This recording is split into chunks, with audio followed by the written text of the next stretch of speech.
सभी को जय माँ काली। कैसे हैं आप सभी लोग? आशा करती हूँ कि माता रानी की असीम कृपा आप सभी पर बरस रही होगी।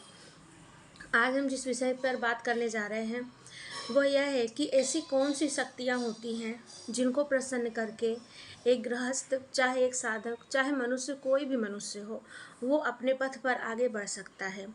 अब पथ कोई सा भी हो सकता है, वो गृहस्थ में भी हो सकता है, वो साधक भी हो सकता है, वो सवारी वाला व्यक्ति भी हो सकता है, वो कोई भी हो सकता है। ये सबसे रिलेटेड है, ये सबके लिए ज़रूरी है। तो वीडियो में अंत तक ज़रूर बने रहिएगा। कमेंट में जय माँ काली ज़रूर लिखिएगा। अगर वीडियो अच्छी लगे तो लाइक करके मेरे चैनल को सब्सक्राइब भी ज़रूर करिएगा। देखिए क्या होता है, हम चाहे जो भी हो, हम पूजा पाठ करते हैं तो भी अगर हम गृहस्थ में हैं तो हमको एक ये भी होता है कि हमारी पूजा साधना भी चलती रहे और हमारी जो घर गृहस्थी होती है वो भी अच्छे से चलती रहे, उसमें भी कोई रुकावट नहीं आए। लेकिन ऐसी 3 शक्तियाँ होती हैं जिन्हें अगर हम प्रसन्न नहीं करते हैं तो हम ना पूजा पाठ में आगे बढ़ सकते हैं, ना घर गृहस्थी के कार्यों में आगे बढ़ सकते हैं। वो 3 शक्ति कौन सी होती हैं? पहली शक्ति होती है कुल देवी की शक्ति, दूसरी शक्ति होती है पितरों की शक्ति, तीसरी शक्ति होती है आपके इष्ट की शक्ति। अब तीनों शक्तियों को आप कैसे पहचानेंगे? अगर आपको कुल देवी देवता नहीं पता है तो आपके मन में पहले तो यही क्वेश्चन आएगा कि हम तो जानते ही नहीं है कि कुल देवी देवता कौन है, तो हम कैसे प्रसन्न करें। तो ये मैंने कई बार कह चुकी हूँ कि अगर आपको कुल देवी देवता नहीं पता है तो भगवान शिव और माता पार्वती, माँ दुर्गा को आप कुल देवी और शिव जी को कुल देवता मानकर आप अपनी पूजा को कर सकते हैं। एक विशेष दिन बनाकर आप उनको भोग प्रसाद कुल देवी का दिया दीपक रोज लगाकर आप कुल देवी के नाम का दीपक जलाइए रोज, आप कुल देवी के नाम से प्रसाद चढ़ाइए। और जिन लोगों को पता है, जो लोग जानते हैं कि उनकी कुल देवी कौन है, कुल देवता कौन है, तब तो उनके लिए कोई बहुत बड़ी बात नहीं है। वो तो जानते ही हैं कि उनकी कुल देवी काली माँ है या दुर्गा माँ का कोई और अन्य रूप है। तो वो वैसे उस हिसाब से किसी एक निश्चित दिन को बना करके आप उनका भोग प्रसाद या पूजा पाठ कर सकते हैं। तो ये होता है कि आप इस तरह से अपनी कुल देवी को किसी एक विशेष दिन आप पूजा उनकी करके आप उनको प्रसन्न कर सकते हैं। फिर ये प्रक्रिया जो होती है, अब आप ये सोचेंगे कि आज तक तो आपने कुछ नहीं किया, अब 1 दिन 2 दिन में ही आपको चमत्कार हो जाएगा। नहीं, थोड़ा सा आप संयम करिएगा, थोड़ा सा आप ये प्रक्रिया करते रहिए। धीरे धीरे आपको खुद ही समझ में आने लगेगा कि किस तरह से हमारी कुल देवी की पूजा हमें फ़ायदा दिला रही है। ये चीज़ें ऐसी होती हैं जो सिर्फ आपको एक ही क्षेत्र में फ़ायदा नहीं दिलाती हैं, ये आपको आपके बिजनेस, धंधे, काम, नौकरी, धन दौलत, पुत्र, हर चीज़ में आपको इन सब की कृपा की बहुत ज़रूरत होती है। आपकी पूजा में, पाठ में, सिद्धि में, साधना में, हर जगह आपको ज़रूरत होती है। अब दूसरी चीज़ है आपके पितृ। पितृ कौन होते हैं?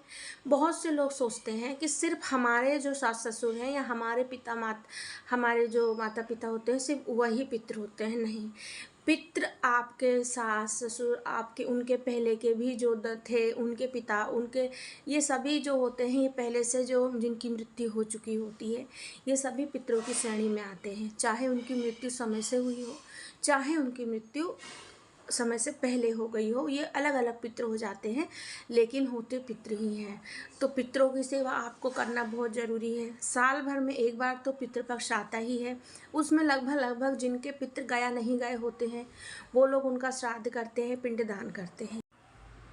लेकिन जिनके पितृ का पिंड गया श्राद्ध हो चुका है, अक्सर वो लोग क्या गलती करते हैं कि बिल्कुल ही छोड़ देते हैं। उनको लगता है कि हमारे पितृ तो चले गए, अब हमको उनसे कोई लेना देना नहीं है, छुटकारा मिल गया। देखिए, कुछ चीज़ें ऐसी होती हैं जो आप देख नहीं सकते, लेकिन जो इंसान देखता है, जो व्यक्ति देख सकता है, वो आपको बताता है और वो आपको सही ही राह दिखाता है। तो जो आप ये सोचते हैं ना कि हमने कर लिए, हमारा गया हो गया, अब तो हमारे पितरों का कुछ नहीं, ये सबसे बड़ी गलती है आपकी।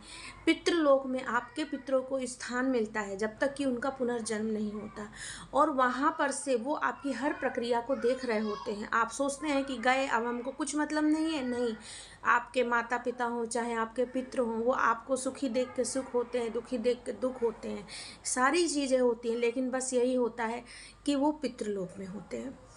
वो आपको वहाँ से आशीर्वाद तभी देंगे जब आप उनकी यहाँ से सेवा करेंगे। जब आप यहाँ से कुछ करेंगे तब उनको वहाँ वो प्राप्त होता है। यहाँ तक कि ये तक होता है कि अगर कई लोग ऐसे होते हैं जिन्होंने अपने माता पिता के नाम से कभी दान नहीं किए होते हैं, तो उनके माता पिता को, जैसे मान लीजिए चप्पल होते हैं, छाते, आप लोग ये जानते ही हैं कि कई चीज़ें होती हैं दान के लिए, तो वो वहाँ पे अगर उनके पुत्र ये चीज़ें दान नहीं करते हैं तो पितृलोक में उनको इन सब चीज़ों का अभाव होता है। और ये सत्य है, बिल्कुल सत्य है। क्योंकि मैं आपसे क्या कह रही हूँ, कुछ चीज़ें ऐसी होती हैं जो आप देख नहीं सकते, लेकिन जो देख सकता है वो जानता है। तो आप पितरों के नाम से, चाहे आपके पितर गए हों या नहीं गए हों, आपने पितरों का पिंडदान किए हों चाहे नहीं किए हों, आप पितरों के नाम से दान पुण्य जरूर करिए। अमावस्या को आपसे जो हो सके दान कीजिए। आपके माता पिता की या पितरों की प्रिय वस्तु जो आपको पता है वो दान कीजिए। आप अमावस्या पे आप मंदिर में जाकर अनाज का, अन्न का दान कीजिए, मीठी चीज़ों का दान कीजिए, इस तरह से सफ़ेद चीज़ों का दान कीजिए, सफ़ेद मिठाई का दान कीजिए। इस तरह से आपको जो आप दान करेंगे ना, तो वो आपके पितरों को जाएगा और उससे आपके पितृ खुश होंगे, प्रसन्न होंगे। और जब वो प्रसन्न होंगे तो आप पे कृपा करेंगे आपके, क्योंकि सारे ही पितृ हम पे कृपा नहीं करते हैं। कुछ होते हैं जिनकी आप सेवा करेंगे वो तो कृपा करेंगे, लेकिन जो नहीं करेंगे, जिनके लिए आप नहीं करेंगे, तो फिर क्या होता है, पितृ हमारे लिए अच्छे हैं तो पितृ हैं और गलत हैं तो प्रेत हैं। समझ रहे हैं आप इस बात को? तो पितरों को प्रसन्न करने का ये तरीका है। तीसरे होते हैं हमारे ईष्ट। अब सबसे पहला क्वेश्चन आता है कि ईष्ट क्या होते हैं। देखिए, जैसे कि किसी व्यक्ति विशेष 10 में से अगर किसी एक व्यक्ति को कुछ भी, किसी भी तरीके से वो व्यक्ति आपको पसंद है, आप उससे बात करेंगे, आप उससे अपना सुख दुख बताएंगे, आप उसके हंसने पे हंसेंगे, रोने पे रोएंगे।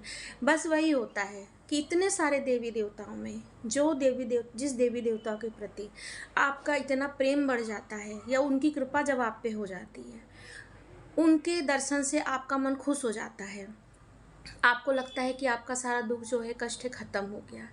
आप जब उनके पास बैठते हो तो अपना खुद ही अपने आप आंसू आने लगते हैं, भाव आने लगते हैं। वो आपके इष्ट होते हैं। इष्ट, कुल देवी देवता के बाद, पितृ के बाद आपके इष्ट का हाथ आपको कभी नहीं छोड़ना चाहिए। आपके इष्ट आपको वहाँ तक ले जा सकते हैं जहाँ तक आप मंदिर मंदिर भटक कर भी नहीं जा सकते। ये सत्य है बिल्कुल। आपके इष्ट का, अगर आपने मान लीजिए शिव जी आपके इष्ट हैं, तो आप निष्ठा से आप उनका हाथ पकड़िए, वो आपको वहाँ तक पहुँचाएंगे जहाँ तक आप कहीं कहीं भी मंदिर भटकेंगे आप नहीं पहुँच पाएंगे। वो आपको उचित जगह पहुँचाएंगे। वो आपको ऐसे देवी देवताओं तक भी पहुँचा सकते हैं जिनकी पूजा करने से आपको लाभ होगा। तो आपने सुने होंगे अक्सर कि कोई, बहुत से लोग ऐसे कहते हैं कि हम तो शिव जी की पूजा करते थे, माँ काली तरफ चले गए, हम शिव जी की पूजा करते थे, विष्णु जी तरफ चले गए। क्यों होता है ऐसा? क्योंकि उनसे कहीं ना कहीं आपको आपके जीवन में नया मोड़ आ जाता है। तो ये हमारे इष्ट होते हैं। लेकिन हाँ, इष्ट कभी नहीं बदलते, गुरु कभी नहीं बदलते। तो इनकी इस विशेष बात का भी विशेष ध्यान रखिएगा कि इष्ट एक बनाइए। एक कहते हैं कि एक सधे तो सब सधे, एक को शादी है। तो आशा करती हूँ कि मेरी वीडियो आपको अच्छी लगी होगी। अगर अच्छी लगी है तो कमेंट में जय माँ काली ज़रूर लिखिएगा। जय माँ काली।